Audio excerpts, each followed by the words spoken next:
un frate ricco quando mai.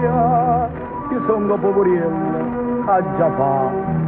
Tiene un figlio che è istruito assai, e figlia mi sembra a faticare. Però, quando ti incontra tuo nipote, passando di cappello e ti saluta, figlia te m'ha incontrato tanta volte e non si è mai dignato di salutare.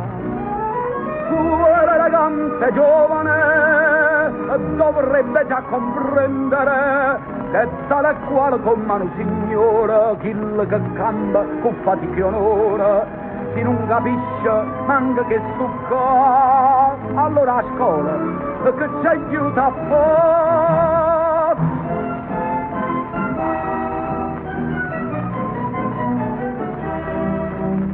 Si figlia te è un poco scostumata, io compatisco pure, e sai perché?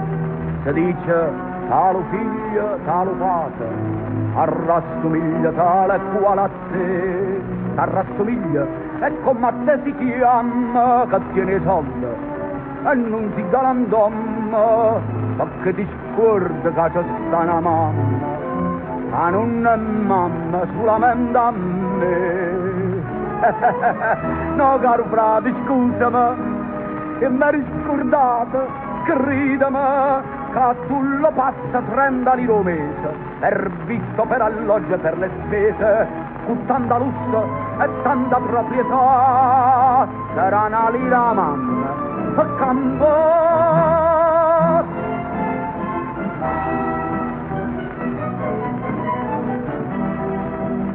Vuoi dicendo che la tua signora non va tanto d'accordo con mamma? Questa è una bugia che non ti onora, nata calunnia, nata tanti fa. Ho fatta vera e che non tiene cuore, tu campa solamente per nare, ma quando che la santa si innamora, pieno coraggio da venire a trovare.